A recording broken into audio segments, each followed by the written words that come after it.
Hoje foi dia de pesquisa eleitoral da Quest. Saiu uma pesquisa, uma rodada de pesquisa com mais números para a gente poder acompanhar o que está acontecendo nessa eterna eleição que começou em 2018 e vai acabar em 2022.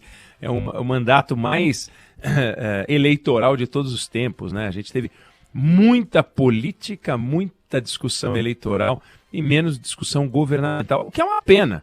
É uma pena, seria interessante que a gente tivesse tido um espaço, né, para discutir o país mais intensamente. A gente vê como esse debate eleitoral ele é marcante, mas ele está aí, né? Então a gente teve uma rodada de pesquisa agora, feita entre os dias 3 de fevereiro e 6 de fevereiro, foram 2.000 entrevistas, margem de erro de 2%. E o importante, antes da gente falar dos resultados, que naturalmente é o mais importante, é lembrar que as pesquisas, todas, essa inclusive, se baseiam em dados projetados a partir do IBGE do censo de 2010 e a partir de PNAD 2019, que também são projeções com estudos e não aquele censo que você vai em todas as casas. São amostras. Então a PNAD é uma amostra. E a PNAD de 2019 e dados do TSE de 2021. Quer dizer, o Brasil de hoje, ele, se tivesse tido o censo de 2020, será que ele seria igual ao Brasil que é projetado pelos institutos de pesquisa, que eles precisam fazer projeção, com base numa atualização, numa hipótese de atualização do censo de 2010, em hipóteses de atualização das amostragens da PNAD? A gente pode dizer que estes números traduzem exata e fielmente o Brasil de hoje? Não é uma dúvida. É uma dúvida, mas é tudo que a gente tem para trabalhar. Não dá para a gente pensar numa alternativa. A alternativa é: não vamos fazer pesquisa porque não tem o censo de 2020, porque a gente não fez o censo de 2020 porque o governo não botou dinheiro para fazer o censo de 2020. Não faz o menor sentido. Bom, segundo os dados da pesquisa, hoje Lula teria 45% das intenções de voto, Bolsonaro 23% das intenções de voto. Então, os dois juntos somam 68% das intenções de voto, deixando pouco espaço para os outros candidatos. Moro e Ciro empatados com 7%, Dória e André Janones com 2% e Tebet com 1%, encerra o quadro de intenções de voto. Os outros candidatos não são sequer citados. Não atingem 1%, mais precisamente. Essa é a versão estimulada da pesquisa, quando todos os entrevistados recebem a lista dos candidatos e apontam, tendo o direito de ler todos, qual é aquele que eles escolheriam por comparação. É esse aqui, esse aqui e tal. Quando a gente pergunta em quem a pessoa votaria, aí surge a pesquisa que é espontânea. Nesse caso, 48% dos eleitores estão indecisos. Ou seja, metade dos eleitores brasileiros não sabem quem votar. Estão em dúvida. Pode até achar que vão para esse ou para aquele, mas eles estão indecisos. E entre aqueles que se dizem decididos quanto ao voto, 28% dizem que são Lula, 16% Bolsonaro e 4% votam nos outros. Ou seja, metade dos eleitores sabem quem votar, metade dos eleitores não sabem quem votar. É curioso que o Lula sobe 17 pontos da espontânea 28% para 45% na estimulada, Bolsonaro sobe 7 pontos. Então o Lula estilinga mais do que o Bolsonaro. Tem um dado interessante que é perguntar o seguinte: vem cá, qual é o grau de decisão do seu voto?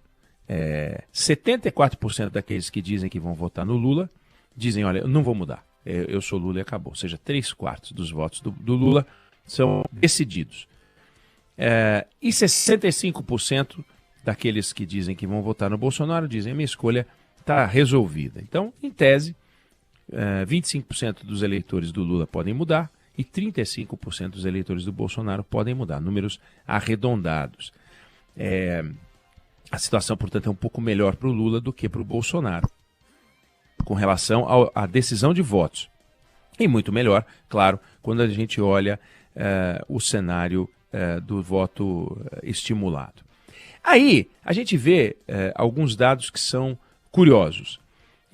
O Brasil da última pesquisa para cá não mudou. As pessoas dizem mais ou menos o que disseram na última pesquisa. Então, o Lula e o Bolsonaro estão mais ou menos nos pontos em que estavam, as percepções em relação ao governo são mais ou menos as que eram. Então, alguém pode dizer, puxa vida, então não tem novidade. Mas tem alguns dados interessantes para avaliação, né? Primeiro, que existe, quando a gente olha o Brasil por regiões, existe o Brasil do Nordeste, onde o Lula está 48 pontos à frente do Bolsonaro. 61-13. Olha que diferença impressionante. E existe o Brasil do Centro-Oeste, onde o Lula está 1 ponto à frente do Bolsonaro. Existe o Brasil daqueles que ganham até 2 salários mínimos, onde o Lula está muito à frente do Bolsonaro. E existe o Brasil que ganham mais de 5 salários mínimos, onde a diferença deles também é mínima. Não quer dizer, isso não quer dizer que o Lula está mal, o Bolsonaro está bem, ou que o Bolsonaro está bem, o Lula está mal, não é isso. Mas mostra que existe uma visão heterogênea do quadro político. Existe o Brasil do Centro-Oeste, existe o Brasil do Sul, por exemplo, onde o Lula tem 9 pontos à frente do Bolsonaro, e tem 14 no Sudeste à frente do Bolsonaro. Aí é curioso, por exemplo, o Moro nessas pesquisas, nessa última rodada, mostra que ele não aconteceu.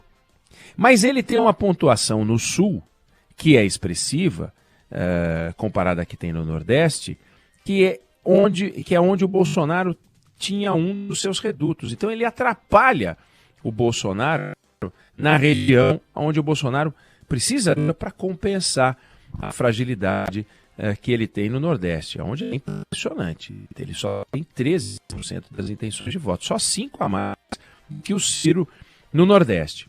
A pesquisa mostra que os principais problemas do Brasil são aqueles problemas que sempre foram os problemas do Brasil. Economia e saúde, muito à frente de outros.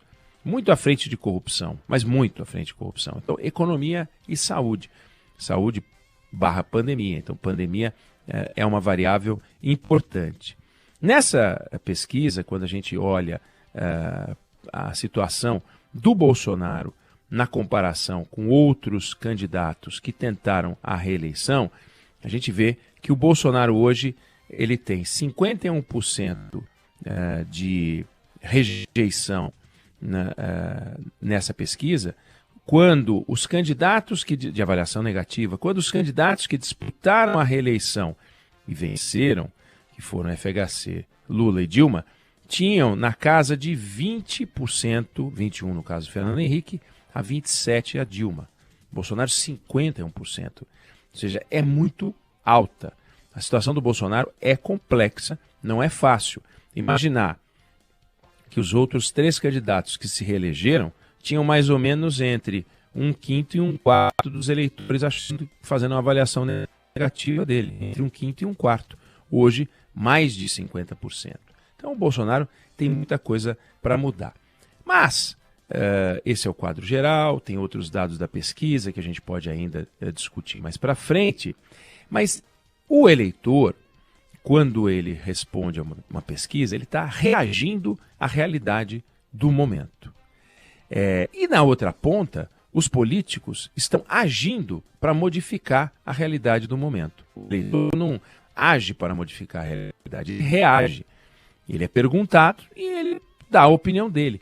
No entanto, tem uma máquina política se mexendo, né? Você tem fusões partidárias, você tem o dia 31 de março como último dia da janela para que os partidos, para que os políticos possam mudar de partido.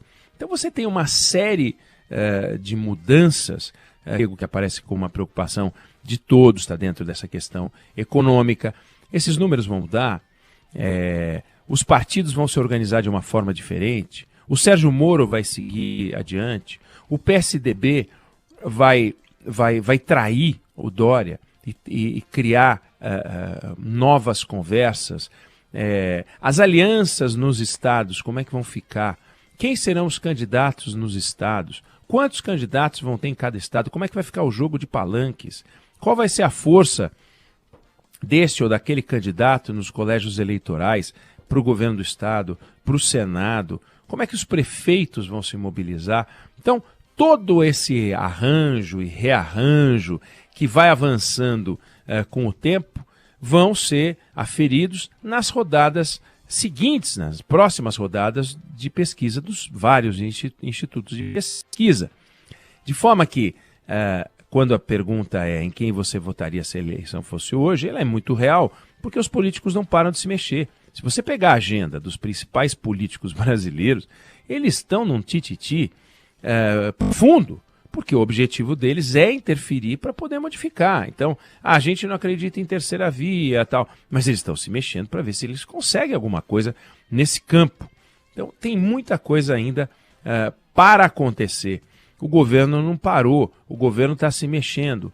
O governo tem medidas no Congresso Nacional, o presidente Bolsonaro está conversando com os políticos, o Lula conversando com os políticos, e todos os políticos conversando com todos os políticos, de forma que essa mudança de cenário pode acontecer. Agora, a ponto do Bolsonaro virar o candidato número 1 e o Lula o número 2, ninguém acredita nisso. Mas a ponto de inviabilizar qualquer alternativa que não seja Lula e Bolsonaro, pode ser. A ponto do Bolsonaro cair e surgir um outro nome no lugar, por Maio, a ver, tem gente que acredita nisso, tem gente que não acredita nisso. Então, esse foi o panorama da pesquisa de hoje. Não podemos esquecer isso. O eleitor reage aos estímulos e aos impulsos dos nomes escolhidos pelos políticos. Se houver mudança, posto que os políticos agem para mudar o quadro atual, as próximas pesquisas podem trazer mudança sim.